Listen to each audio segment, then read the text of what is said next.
ನಮಸ್ಕಾರ. ಫೋಕಸ್ 18ಗೆ ಸ್ವಾಗತ. ನಾನು ಸೌಮ್ಯ ಮಳಲಿ. ಬೊಮ್ಮಾಯಿಗೆ ಮೂರನೇ ಅಗ್ನಿ ಪರೀಕ್ಷೆ. 6+14 = 20. High command task. ಸಿಎಂಗೆ ಹೈಕಮಾಂಡ್ ಬುಲಾವ್. ದೆಹಲಿ ರಣವ್ಯೂಹ ಹೇಗಿದೆ ಗೊತ್ತಾ? 20 ಪರಿಷತ್ ಸ್ಥಾನಗಳ ಟಾರ್ಗೆಟ್. ಹೈ ಮಾಸ್ಟರ್ ಪ್ಲಾನ್ ಹೇಗಿದೆ?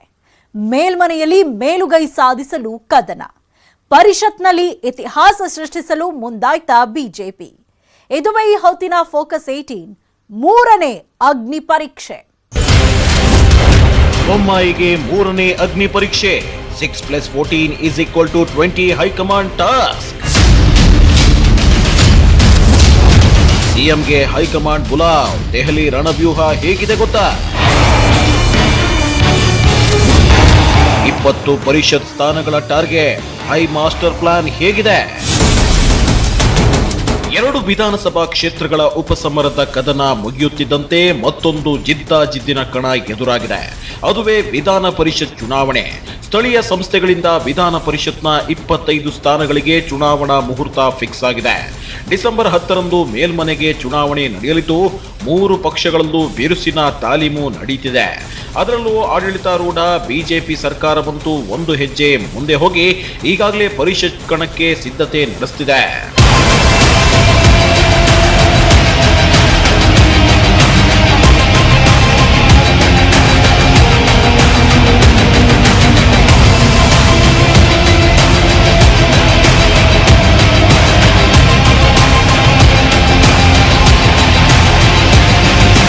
ಎರಡು ವಿಧಾನಸಭಾ ಉಪಸಮರದ ನಂತರ ಸಿಎಂ ಮುಂದಿದೆ ಮಹಾ ಅಗ್ನಿ ಪರೀಕ್ಷೆ.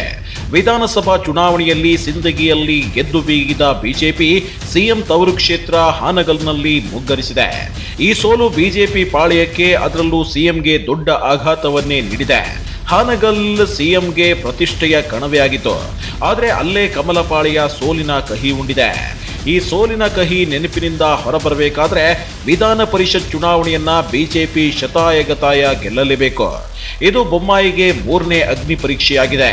6+14 = 20 ಸ್ಥಾನ ಗೆಲ್ಲಲು ಹೈಕಮಾಂಡ್ ಟಾಸ್ಕ್ ನೀಡಿದೆ. ಸಿಎಂಗೆ ವರಿಷ್ಠರು ಬುಲಾವ್ ನೀಡಿದ್ದು ದಿಲ್ಲಿ ರಣವ್ಯೂಹ ಹೇಗಿದೆ ಗೊತ್ತಾ? 20 ಪರಿಷತ್ ಸ್ಥಾನಗಳ ಮೇಲೆ ಹೈಕಮಾಂಡ್ ಕಣ್ಣಿಟ್ಟಿದ್ದು ಹೈ ಪ್ಲಾನ್ ತುಂಬಾ ರೋಚಕವಾಗಿದೆ.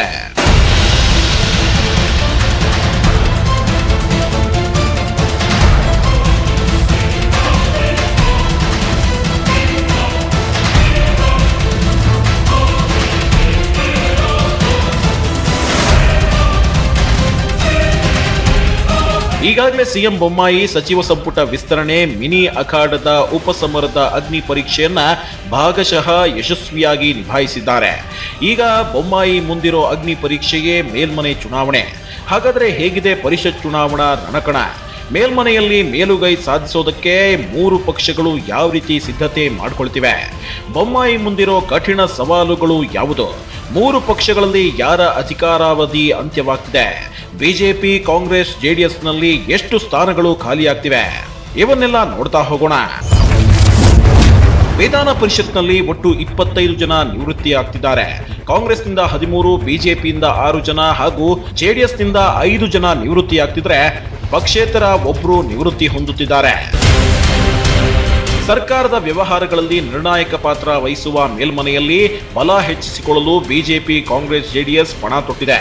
ದ್ವೈವಾರ್ಷಿಕ ಅವಧಿಯ 25 ಕ್ಷೇತ್ರಗಳ ಚುನಾವಣಾ ಕದನ ತೀವ್ರ ಜಿದ್ದಾಜಿದ್ದಿಗೆ ಸಾಕ್ಷಿಯಾಗುವ ಲಕ್ಷಣಗಳಿವೆ. ಒಟ್ಟು 20 ಸ್ಥಳೀಯ ಸಂಸ್ಥೆಗಳ 25 ಸದಸ್ಯ ಸ್ಥಾನಗಳಿಗೆ ಚುನಾವಣೆ ನಡೆಯಲಿದೆ. ಈ ಎಲೆಕ್ಷನ್ನ ಗೆಲ್ಲೋದಕ್ಕೆ ಸಾಧ್ಯವಿರುವ ಎಲ್ಲಾ ಕಾರ್ಯತಂತ್ರವನ್ನ ಬಿಜೆಪಿ ರೂಪಿಸುತ್ತಿದೆ.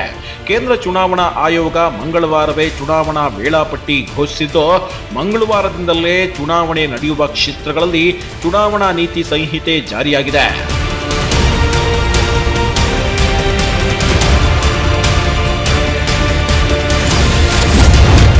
ನವೆಂಬರ್ 16ಕ್ಕೆ ನಾಮಪತ್ರ ಸಲ್ಲಿಕೆ. ನವೆಂಬರ್ 23ಕ್ಕೆ ನಾಮಪತ್ರ ಸಲ್ಲಿಕೆಗೆ ಕೊನೆಯ ದಿನ. ನಾಮಪತ್ರಗಳ ಪರಿಶೀಲನೆ ನವೆಂಬರ್ 24ಕ್ಕೆ ನಡೆಯಲಿದೆ. ನವೆಂಬರ್ 26ಕ್ಕೆ ನಾಮಪತ್ರ ವಾಪಸ್ಗೆ ಕೊನೆ ದಿನ. ಡಿಸೆಂಬರ್ 10ಕ್ಕೆ ಪರಿಷತ್ಗೆ ಚುನಾವಣೆ ನಡೆಯಲಿದ್ದು ಡಿಸೆಂಬರ್ 14ಕ್ಕೆ ಮತಗಳ ಎಣಿಕೆ ನಡೆಯಲಿದೆ. ಪರಿಷತ್ನ 25 ಸದಸ್ಯರು ಜನವರಿ 5ಕ್ಕೆ ನಿವೃತ್ತಿಯಾಗ್ತಿರೋ ಹಿನ್ನೆಲೆಯಲ್ಲಿ ಈ ಚುನಾವಣೆ ಎದುರಾಗಿದೆ. ಈ ಮತ ಸಮರಕ್ಕಾಗಿ ಸಿಎಂ ಬೊಮ್ಮಾಯಿ ಸರ್ವ ರೀತಿಯಲ್ಲೂ ಸಜ್ಜಾಗ್ತಿದ್ದಾರೆ. ಹಾನಗಲ್ ಕ್ಷೇತ್ರದಲ್ಲಿ ಕಂಡ ಸೋಲು ಬೊಮ್ಮಾಯಿ ಅವರ ಆತ್ಮವಿಶ್ವಾಸವನ್ನ ಕುಗ್ಗುವಂತೆ ಮಾಡಿದೆ ಅನ್ನೋ ಮಾತಿದೆ. ಸಿಎಂ 7ರಿಂದ 8 ದಿನಗಳ ಕಾಲ ಕ್ಷೇತ್ರದಲ್ಲಿಯೇ ಠಿಕಾಣಿ ಹೂಡಿ ಪ್ರಚಾರ ಮಾಡಿದ್ರು ಹಾನಗಲ್ ಕ್ಷೇತ್ರದ ಜನ ಬಿಜೆಪಿ ಕೈ ಹಿಡಿದಿಲ್ಲ. ಈಗಾಗಲೇ ಹೈಕಮಾಂಡ್ ಬೊಮ್ಮಾಯಿಗೆ ಹಾನಗಲ್ ಸೋಲಿನ ವಿವರಣೆಯನ್ನ ಕೇಳಿದೆ. ಈ ನಿಟ್ಟಿನಲ್ಲಿ ಪರಿಷತ್ ಚುನಾವಣೆಯನ್ನ ಬಿಜೆಪಿ ಹೈಕಮಾಂಡ್ ಪ್ರತಿಷ್ಠೆಯಾಗಿ ಪರಿಗಣಿಸಿದೆ. ಹೀಗಾಗಿ ಬೊಮ್ಮಾಯಿಗೆ 20 ಸ್ಥಾನದ ಟಾರ್ಗೆಟ್ ನೀಡಿದೆ. ಪರಿಷತ್ನಲ್ಲಿ ಬಿಜೆಪಿ ಬಹುಮತ ಸಾಬೀತು ಮಾಡೋದಕ್ಕೆ ಇನ್ನಿಲ್ಲದ ಕಾರ್ಯತಂತ್ರ ರೂಪಿಸುತ್ತಿದೆ. ಬೊಮ್ಮಾಯಿಗೆ ಹೈಕಮಾಂಡ್ ಕೊಟ್ಟ ಟಾಸ್ಕ್ ಏನು ಅಂತ ನೋಡೋಣ.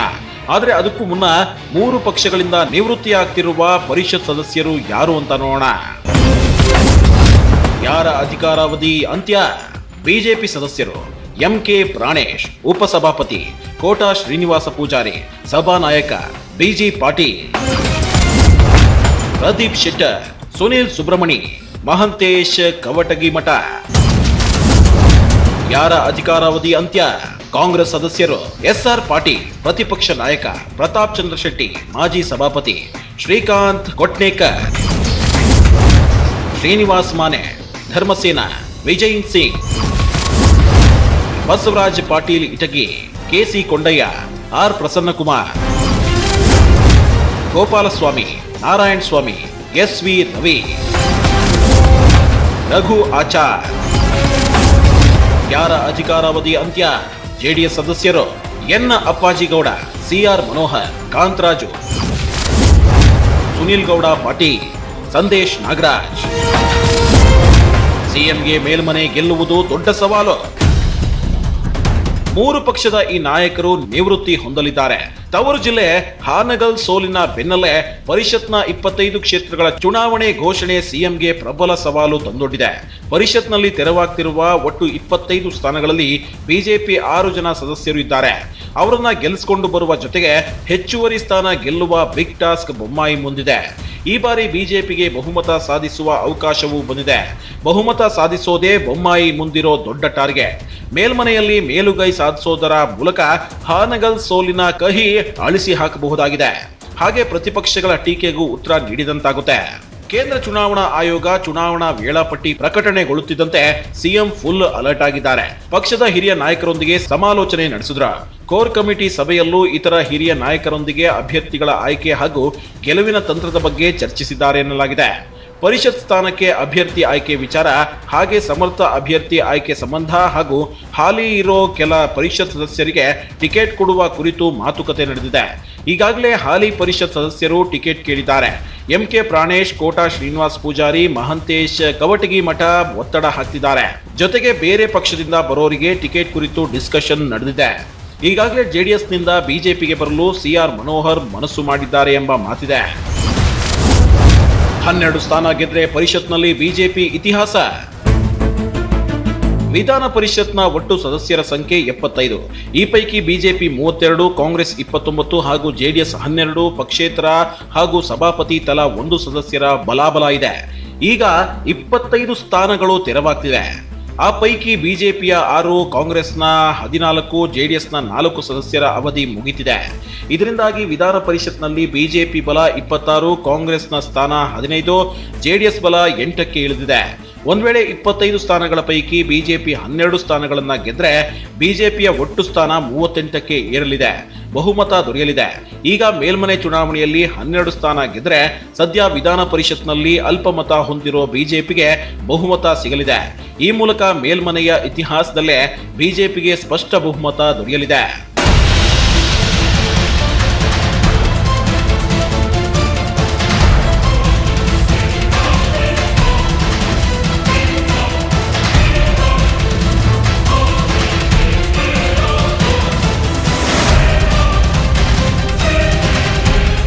ವಿಧಾನಸಭೆಯಲ್ಲಿ ಬಹುಮತ ಹೊಂದಿರುವ ಬಿಜೆಪಿಗೆ ಮೇಲ್ಮನೆಯಲ್ಲಿ ಬಹುಮತ ಸಾಧಿಸೋದು ಅಂದ್ರೆ ಒಂದು ರೀತಿ ದಶಕಗಳಿಂದ ನಿಲುಕದ ನಕ್ಷತ್ರವಾಗಿದೆ.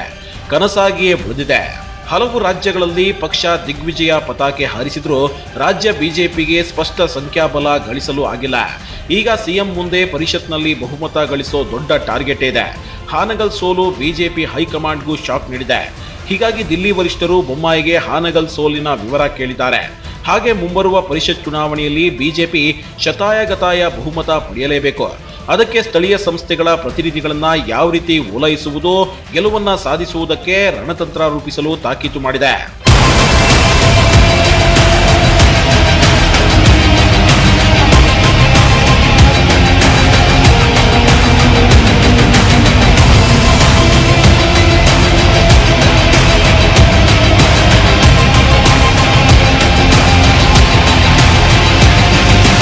ಇದೊಂದು ರೀತಿ ಸಿಎಂ ಬೊಮ್ಮಾಯಿಗೆ ಡೂ ಆರ್ ಡೈ ಸ್ಥಿತಿ ರೀತಿ ಇದೆ.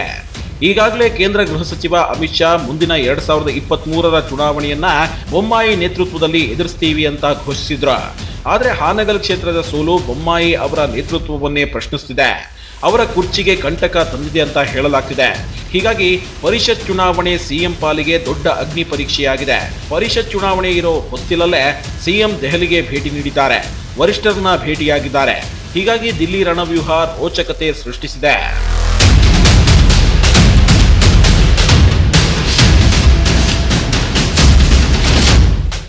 ಮೇಲ್ಮನೆಯಲ್ಲಿ ಮೇಲುಗೈ ಸಾಧಿಸಿದ್ರೆ ಸರ್ಕಾರಕ್ಕೆ ಬಂಪರ್ ಲಾಟರಿ ಹೊಡೆದ ಹಾಗೆ.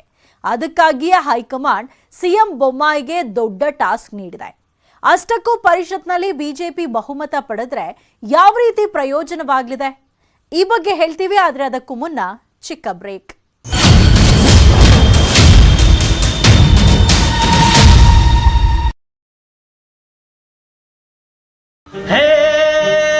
ಕನ್ನಡವಿದು ಕನ್ನಡ, ಬನ್ನಿ ನಮ್ಮ ಸಂಗಡ. ನಾವಾದಿವ ನುಡಿಯೇ ಕನ್ನಡ ನುಡಿ, ಕನ್ನಡವೇ ಸತ್ಯ, ಕನ್ನಡವೇ ನಿತ್ಯ. ಬಾರಿಸು ಕನ್ನಡ ಡಿಂಡಿಮವ, ಓ ಕರ್ನಾಟಕ ಹೃದಯ ಶಿವ. ಈ ಕನ್ನಡ ಮಣ್ಣನ್ನು ಮರಿವಿದ ಓ ವಿಮಾನಿ. ಸಿರಿಗನ್ನಡಂ ಗೆಲ್ಗೆ, ಸಿರಿಗನ್ನಡಂ ಬಾಳ್ಗೆ.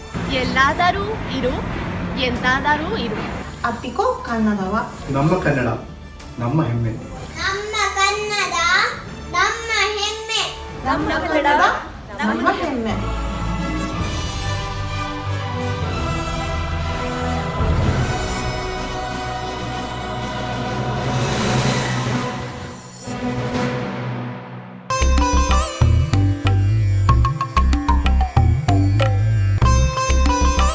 ಬಾರಿಸು ಕನ್ನಡ ಡಿಂಡಿಮವ, ಓ ಕರ್ನಾಟಕ ಹೃದಯ ಶಿವ.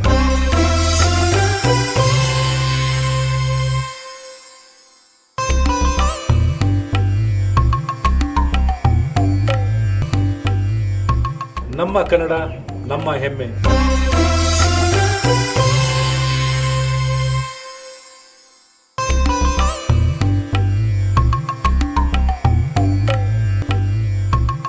ನಮ್ಮ ಕನ್ನಡ ನಮ್ಮ ಹೆಮ್ಮೆ.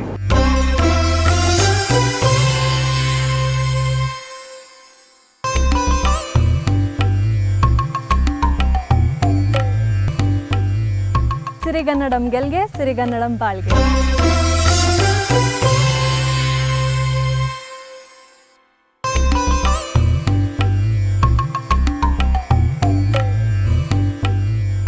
ನಮ್ಮ ಕನ್ನಡ ನಮ್ಮ ಹೆಮ್ಮೆ.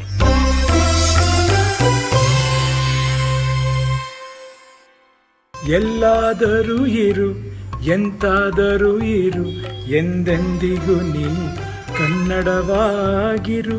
ಕನ್ನಡವೇ ಸತ್ಯ, ಕನ್ನಡವೇ ನಿತ್ಯ. ಶುಭಾಶಯಗಳು.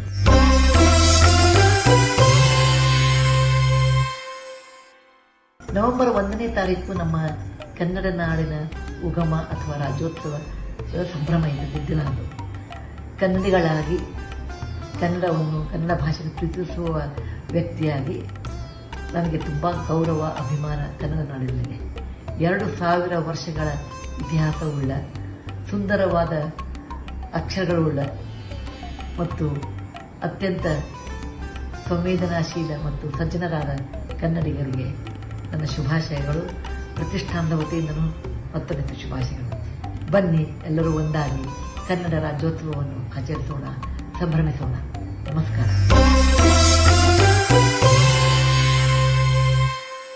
ಹೇ ಕನ್ನಡವಿದು ಕನ್ನಡ ಬನ್ನಿ ನಮ್ಮ ಸಂಗಡ. ನಾವಾದಿವ ನುಡಿಯೇ ಕನ್ನಡ ನುಡಿ. ಕನ್ನಡವೇ ಸತ್ಯ, ಕನ್ನಡವೇ ನಿತ್ಯ. ಬಾರಿಸು ಕನ್ನಡ ಡಿಂಡಿಮವ ಓ ಕರ್ನಾಟಕ ಹೃದಯ ಶಿವ. ಈ ಕನ್ನಡ ಮಣ್ಣನ್ನು ಮರಿವಿದ ಓದಿಮಾನಿ.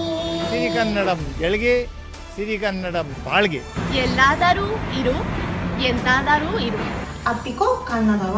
ನಮ್ಮ ಕನ್ನಡ ನಮ್ಮ ಹೆಮ್ಮೆ. ನಮ್ಮ ಕನ್ನಡ ನಮ್ಮ ಹೆಮ್ಮೆ. ನಮ್ಮ ಕನ್ನಡ ನಮ್ಮ ಹೆಮ್ಮೆ.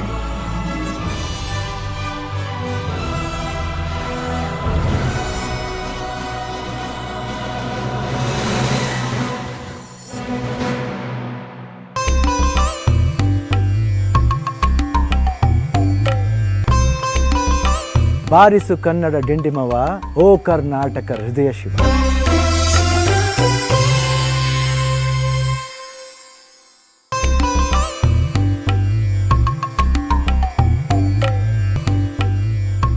ನಮ್ಮ ಕನ್ನಡ ನಮ್ಮ ಹೆಮ್ಮೆ.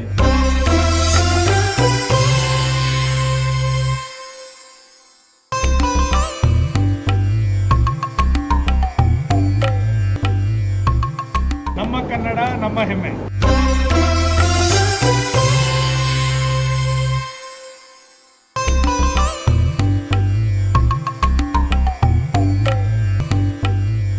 ಸಿರಿಗನ್ನಡಂ ಗೆಲ್ಗೆ, ಸಿರಿಗನ್ನಡಂ ಬಾಳ್ಗೆ.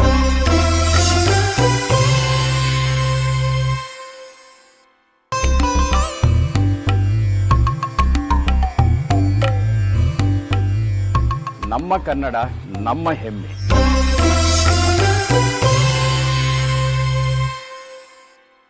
ಎಲ್ಲಾದರೂ ಇರು ಎಂತಾದರೂ ಇರು, ಎಂದೆಂದಿಗೂ ನೀ ಕನ್ನಡವಾಗಿರು.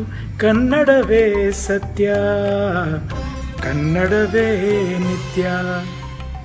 ಶುಭಾಶಯಗಳು.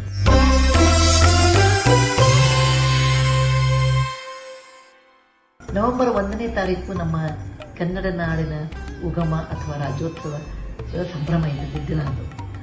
ಕನ್ನಡಿಗಳಾಗಿ ಕನ್ನಡವನ್ನು ಕನ್ನಡ ಭಾಷೆಗೆ ಪ್ರೀತಿಸುವ ವ್ಯಕ್ತಿಯಾಗಿ ನನಗೆ ತುಂಬ ಗೌರವ ಅಭಿಮಾನ ಕನ್ನಡ ನಾಡಿನಲ್ಲಿ. 2000 ವರ್ಷಗಳ ಇತಿಹಾಸವುಳ್ಳ ಸುಂದರವಾದ ಅಕ್ಷರಗಳುಳ್ಳ ಮತ್ತು ಅತ್ಯಂತ ಸಂವೇದನಾಶೀಲ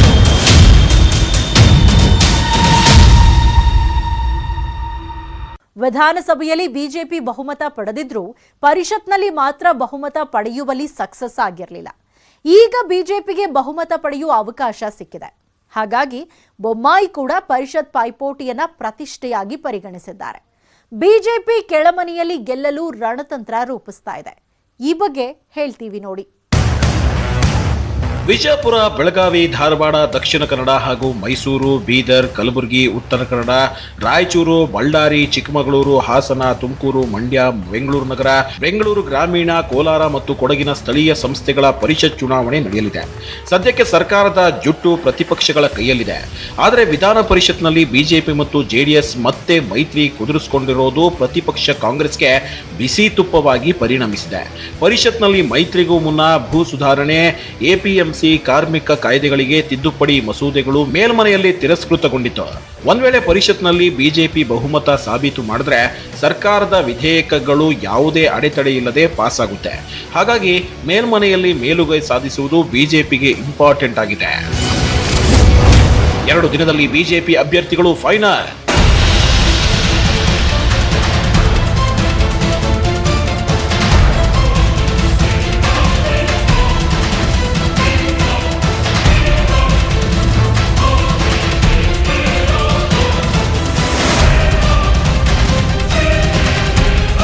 ವಿಧಾನ ಪರಿಷತ್ ಚುನಾವಣೆಗೆ ಇನ್ನು 2 ದಿನಗಳಲ್ಲಿ ಅಭ್ಯರ್ಥಿಗಳನ್ನ ಫೈನಲ್ ಮಾಡುವುದಾಗಿ ಸಿಎಂ ಬೊಮ್ಮಾಯಿ ಹೇಳಿದ್ದಾರೆ. ಕೋರ್ ಕಮಿಟಿ ಸಭೆ ಬಳಿಕ ಮಾತನಾಡಿದ ಸಿಎಂ, ಕೋರ್ ಕಮಿಟಿ ಸಭೆಯಲ್ಲಿ ವಿಧಾನ ಪರಿಷತ್ ಚುನಾವಣೆ ಅಭ್ಯರ್ಥಿಗಳ ಆಯ್ಕೆ ಬಗ್ಗೆ ಚರ್ಚೆ ನಡೆಸಲಾಗಿದೆ. ಈಗ ಎಲ್ಲಾ ಜಿಲ್ಲೆಗಳಿಂದ 2 ಅಥವಾ 3 ಹೆಸರುಗಳು ಬಂದಿದ್ದು, ಅವುಗಳ ಬಗ್ಗೆ ಮೊದಲ ಹಂತದಲ್ಲಿ ಸಮಾಲೋಚನೆ ನಡೆಸಲಾಗಿದೆ. ಹಾಗೆ ಮತ್ತೊಮ್ಮೆ ಜಿಲ್ಲೆಗಳ ಶಾಸಕರು, ಸಂಸದರು ಹಾಗೂ ಪಕ್ಷದ ಅಧ್ಯಕ್ಷರ ಜೊತೆ ಚರ್ಚಿಸಲು ಕೋರ್ ಕಮಿಟಿ ಸಭೆಯಲ್ಲಿ ಸಲಹೆ ಬಂದಿದೆ ಅಂತ ಹೇಳಿದ್ದಾರೆ. ಈ ಬಗ್ಗೆ ಚರ್ಚಿಸಿ ಅಭ್ಯರ್ಥಿಗಳ ಹೆಸರನ್ನ ಕೇಂದ್ರ ಸಮಿತಿಗೆ ಶಿಫಾರಸು ಮಾಡಲಾಗುವುದು ಅಂತ ಹೇಳಿದ್ರು. ಮಂತ್ರಿಗಳನ್ನ ಭೇಟಿಯಾಗುವಂಥ ವಿಚಾರ. ನಡ್ಡಾ ಅವ್ರ ಟೈಮ್ ಕೇಳ್ತಾ ಇದ್ದೇನೆ. ಅವ್ರು ಇವತ್ತು ಕೊಡ್ತಾರೆ ನಾಳೆ ಕೊಡ್ತಾರೆ ನೋಡ್ಕೊಂಡು ಅವ್ರನ್ನ ಭೇಟಿ ಆಗ್ತಾರೆ. ಪ್ರಿಯಾಂಕಾ ಖರ್ಗೆಗೆಲ್ಲ ನಾನು ರಿಯಾಕ್ಟ್ ಮಾಡೋಕ್ಕೆ ಹೋಗಲ್ಲ.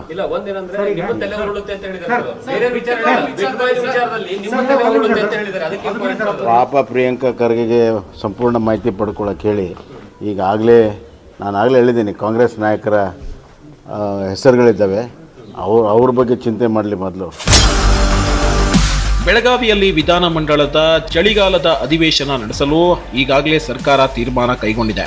ಆ ಅಧಿವೇಶನದ ಮೊದಲೇ ವಿಧಾನ ಪರಿಷತ್ನ ಚುನಾವಣೆ ನಡೆದು ಫಲಿತಾಂಶ ಹೊರಬೀಳಲಿದೆ. ಒಂದು ವೇಳೆ ಬಿಜೆಪಿ ಪ್ರದರ್ಶನ ಕಳಪೆಯಾಗಿದ್ರೆ ಇದು ಸಿಎಂಗೆ ದೊಡ್ಡ ಡ್ರಾಬ್ಯಾಕ್ ಆಗಲಿದೆ. ಪ್ರತಿಪಕ್ಷಗಳನ್ನ ಎದುರಿಸಲು ಕಷ್ಟವಾಗಬಹುದು. ಈಗಾಗಲೇ ಹಾನಗಲ್ ಸೋಲು ಬಿಜೆಪಿಗೆ ದೊಡ್ಡ ಹಿನ್ನಡೆ ತಂದಿದೆ. ಹಾಗೂ ಕಾಂಗ್ರೆಸ್ ಬಿಟ್ಕಾಯಿನ್ ಅನ್ನೇ ಅಸ್ತ್ರ ಮಾಡಿಕೊಂಡು ಬಿಜೆಪಿ ವಿರುದ್ಧ ವಾಗ್ದಾಳಿ ನಡೆಸುತ್ತಿದೆ.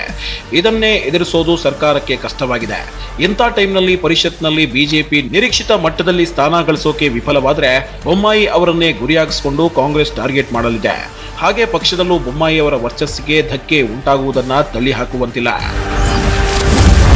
ಪರಿಷತ್ನಲ್ಲಿ ಹೆಚ್ಚು ಸ್ಥಾನ ಗೆಲ್ಲಲು ಬಿಜೆಪಿ ರಣತಂತ್ರ.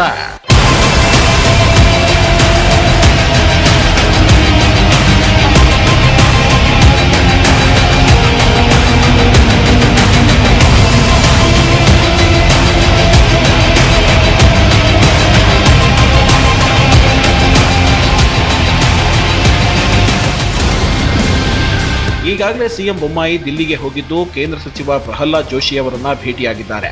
ರಾಜ್ಯಕ್ಕೆ ಕಲ್ಲಿದ್ದಲು ಪೂರೈಕೆ ಬಗ್ಗೆ ಮಾತುಕತೆ ನಡೆಸಿದ್ದಾರೆ. ಇನ್ನೇನು ಕೆಲ ದಿನಗಳಲ್ಲಿ ಸಚಿವ ಸಂಪುಟ ವಿಸ್ತರಣೆ ಕೂಡ ನಡೆಯಲಿದೆ. ಹೀಗಾಗಿ ಸಿಎಂ ದಿಲ್ಲಿಗೆ ಭೇಟಿ ಕೊಟ್ಟ ಬೆನ್ನಲ್ಲೇ ಸಚಿವಾಕಾಂಕ್ಷಿಯಾದ ರಮೇಶ್ ಜಾರಕಿಹೊಳಿ ಕೂಡ ದಿಲ್ಲಿಗೆ ದಾಂಗುಡಿ ಇಟ್ಟಿದ್ದಾರೆ. ಬೊಮ್ಮಾಯಿ ಹೈಕಮಾಂಡ್ ಭೇಟಿಯಾಗಿ ಹಾನಗಲ್ ಬೈ ಎಲೆಕ್ಷನ್ ಸೋಲಿನ ಬಗ್ಗೆ, ಪರಿಷತ್ ಚುನಾವಣೆ ಹಾಗೂ ಸಚಿವ ಸಂಪುಟ ವಿಸ್ತರಣೆ ಬಗ್ಗೆ ಮಾತುಕತೆ ನಡೆಸುವ ಪ್ಲಾನ್ ಮಾಡಿದ್ದಾರೆ. ಮೇಲ್ಮನೆಯಲ್ಲಿ ಮೇಲುಗೈ ಸಾಧಿಸೋದು ಸಿಎಂ ಬೊಮ್ಮಾಯಿಗೆ ಮತ್ತೆ ಪ್ರತಿಷ್ಠೆಯ ವಿಚಾರವಾಗಿದೆ. ಅಳಿವು ಉಳಿವಿನ ವಿಚಾರವಾಗಿದೆ ಅಂದ್ರೂ ತಪ್ಪಾಗಲಿಕ್ಕಿಲ್ಲ. ಹಾಗಾಗಿ ಪರಿಷತ್ ಪೈಪೋಟಿ ಬೊಮ್ಮಾಯಿಗೆ ಮಹಾ ಅಗ್ನಿ ಪರೀಕ್ಷೆಯಾಗಿದೆ.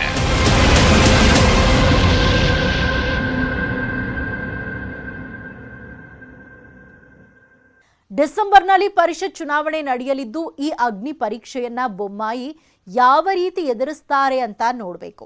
ಇದಾಗಿತ್ತು ಈ ಹೊತ್ತಿನ ಫೋಕಸ್ 18. ನೋಡ್ತಾ ಇರಿ ನ್ಯೂಸ್ 18 ಕನ್ನಡ. ಜಾಲ ನಮ್ಮದು, ಬಲ ನಿಮ್ಮದು.